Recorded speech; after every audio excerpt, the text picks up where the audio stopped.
Hey guys, welcome to a new video on the Team Gullit channel. In this video, I will tell you the do's and don'ts about goalkeeper movement in EAFC 24.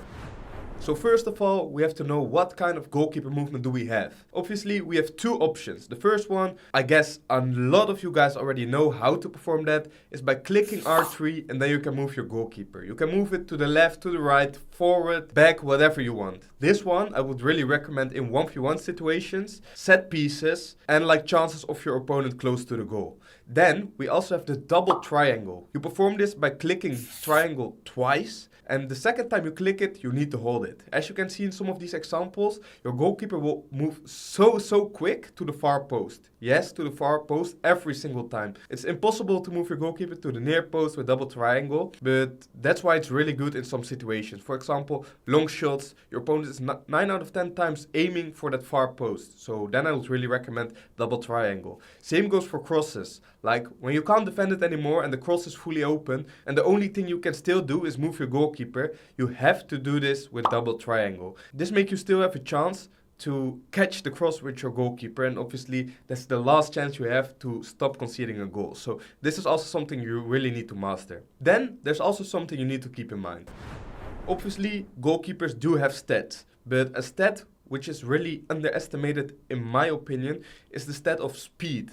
Obviously Alisson, who has higher speed than Van der Sar for example, moves way quicker when it comes to R3 moving. So if you are someone who likes to move with R3, likes to play the mind game with your opponent, you should also have a look into that. Then obviously we also have different scenarios on where goalkeeper movement comes to mind. One word that's really important in my opinion is corner kicks. Corner kicks are really tough to defend this year, and one of the methods to defend them is by moving your goalkeeper. You can't move it with double triangle here, you gotta do it with R3. Here you can just try and read your opponent. For example, he's running to the first post, you can move your goalkeeper in front, and 9 out of 10 times, if you move it right, he will catch it. So this will prevent you from conceding corner kicks, which is really hard sometimes when you're just trying to intercept the pass or just trying to block the player. Sometimes you get switched off and it just doesn't work. Goalkeeper movement can be a bit risky, but high risk, high reward, because if you move it right, your goalkeeper will just be able to catch it. Same goes for free kicks. One thing I would always recommend is to put a player on the line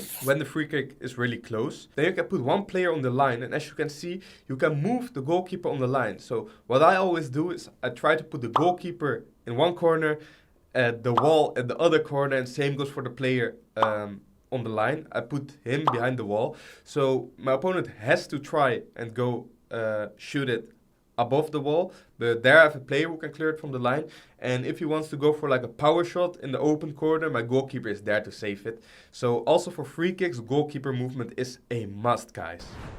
We also have instructions for the goalkeeper. Me personally, I never touch them. You have rush out of the goal and sweeper keeper. Sweeper keeper makes your goalkeeper go forward way more. I would not recommend to use this. And comes for crosses is obviously same as the double triangle. So I like to do that manual. As you can see in these clips, double triangle goes so quick, so you don't need any instructions for your goalkeeper. And I would also not recommend to put any instructions on your goalkeeper.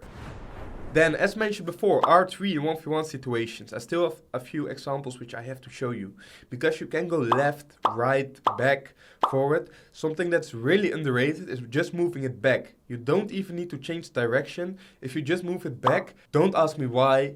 It happens, it is really annoying, but the shot gets so much worse. I would say a 50-50 chance. If you move it just backwards, it maybe goes to a 30, 70 or 20, 80. Your opponent really needs to green time a shot then to be able to score.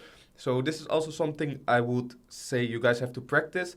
Just try and experiment with it. Just move it back. Let's see how it works for you. Something you need to keep in mind though is don't just do goalkeeper movement. First, think about defending. Don't let your defenders go and just try to move it, because that will be too easy for your opponent. A lot of players do this. Sometimes it works, but I would say like to get better, be a good defender, you always have to focus on your defending first, because your goalkeeper is like the emergency, the last chance. You can just hope and pray he saves it. Like 9 out of 10 times when your opponent has a good chance, times it green, it just goes in.